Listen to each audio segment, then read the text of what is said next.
October 12, 2018, on the deserted stretch of the A92 motorway just outside of Aarhus, Denmark.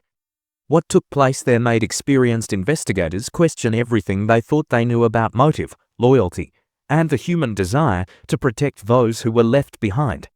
A thick autumn fog had settled over the fields, reducing visibility to almost nothing. When Patrol Officer Larson was finishing up his night shift, he saw a dark blue Volvo Estate parked crookedly on the hard shoulder with its hazard lights still blinking weakly.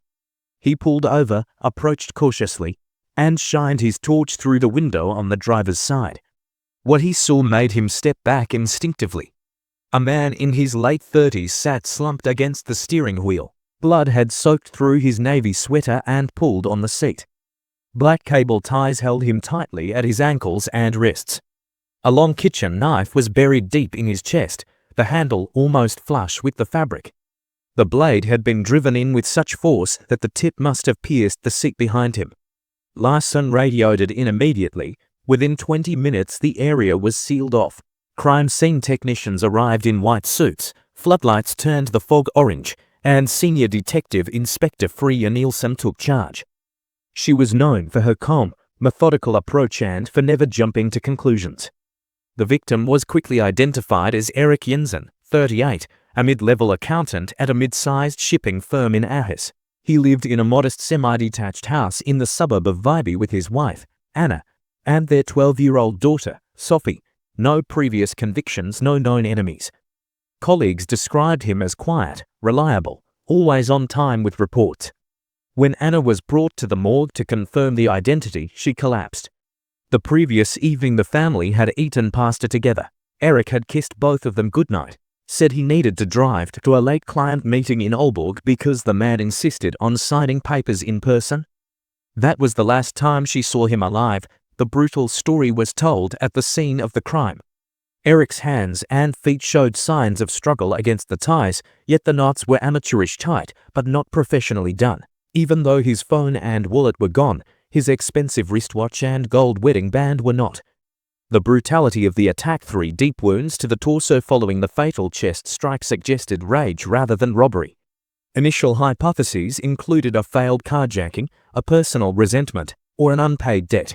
Erik had recently mentioned to a colleague that cash flow at home was tight because of some unexpected medical bills. The family doctor later confirmed Sophie had been treated for a rare autoimmune condition the year before. Treatment had been expensive, even with Danish healthcare. Detective Nielsen's team worked fast. Erik's last call was to Anna at 20 to 47. He told her he had picked up a hitchhiker on the E45 because the young man looked cold and was heading north. "Don't worry, I'll be home by 2, he said.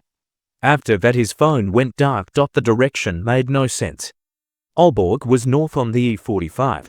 The body was found on the A90 heading west, completely the wrong way. Had he been forced to change his route by the hitchhiker? Days turned into weeks. The Volvo was observed passing at 23:15 by CCTV from nearby gas stations, but the occupants were obscured by fog and poor camera angles. Call details were retrieved. Until 0:40, Tao Pings placed Erik's phone near the scene of the crime, after which nothing happened. The case began to cool. Another random attack on a highway, according to the local media. Nielsen refused to close the file. She ordered a fresh look at every number Erik had contacted in the preceding month. That decision changed everything. One name kept appearing in short, late-night calls: Lucas Mortensen, 34, a former colleague who had left the shipping firm 2 years earlier after a disagreement over accounts. Lucas now ran a small landscaping business and lived in the same suburb, only 3 streets away from the Jensens. His mobile had pinged the same tower as Erik's on the night of the murder, unusual because Lucas claimed he had been home all evening watching football with friends. Nielsen brought him in for questioning. Lucas was polite, soft-spoken, almost to calm. He said he and Erik had remained friends despite the work fallout. On October 11th he had been at home. His friends confirmed it. Phone locat. Iron Data, however, told a different story. When confronted with the Tao ping, Lucas shrugged. "Maybe I drove past to pick up milk. I can't recall." He was released by Nielsen, but he remained under surveillance. His alibi began to crack under closer scrutiny. One of the so-called friends admitted that Lucas had left the house around 20 to 30 and returned after 2 a.m., claiming he had gone for a long drive to clear his head. An old-fashioned tactic led to the breakthrough. Nielsen instructed her team to bring Lucas back in, but this time they seated him in an interview room and simply waited.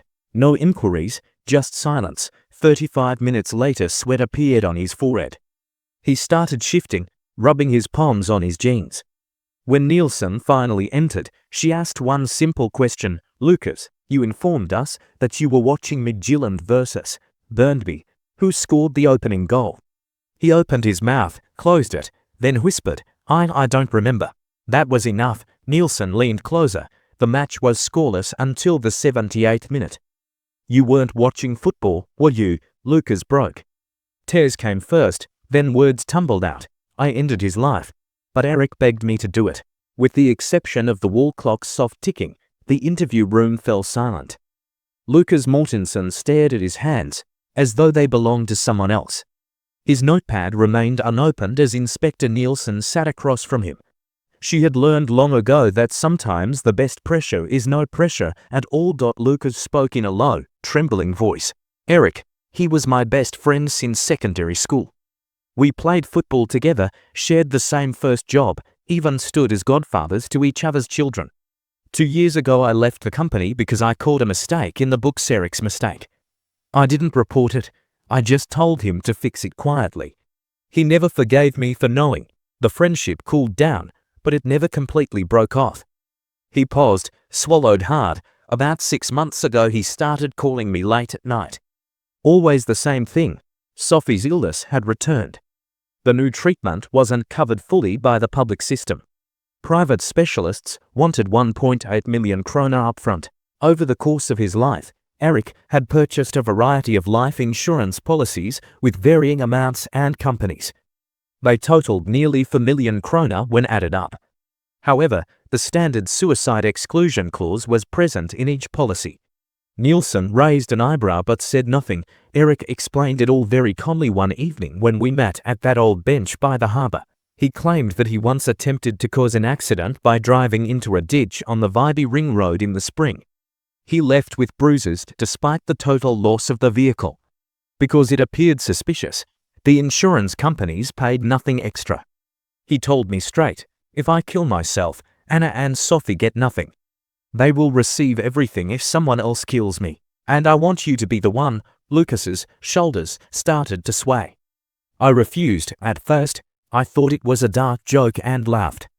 But he kept calling, kept explaining. He showed me the policy documents, the medical reports, bank statements showing how close they were to losing the house. He claimed that he had already written a letter that claimed he owed me 120,000 krona for his personal help over the years, and it was disguised as a debt note. Anna would give me that sum from the insurance money if I did it so that everything would look clean. No one would ever suspect. He used his sleeve to wipe his face. I said no again and again. Then one night, he showed up at my door with Sophie's latest scan. The tumor markers were rising fast. He said, "If you won't help me die with dignity, I'll do it myself and leave them with debt and grief," and he looked me in the eye. "Please, Lucas, for old time's sake." The room was so quiet Nielsen could hear the hum of the fluorescent light. "I agreed," Lucas said softly. "Not for the money," his behalf.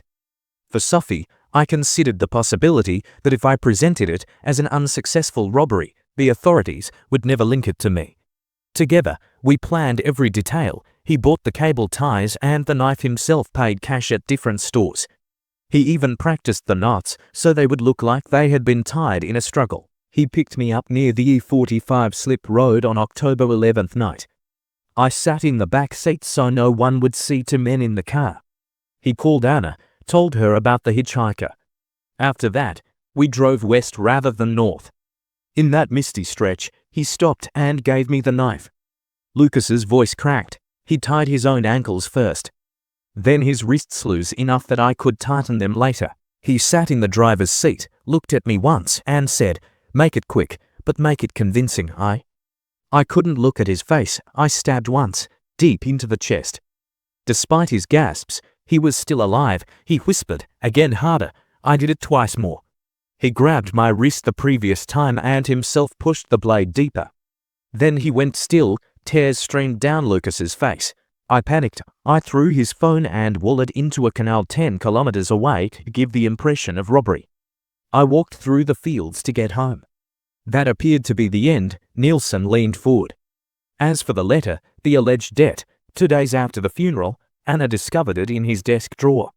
She cried when she read it, said Erik had never told her about borrowing from me. She transferred the money the next week, 120,000 kroner. I didn't want it, but I took it. I thought it would appear suspicious to refuse, the confession floated about.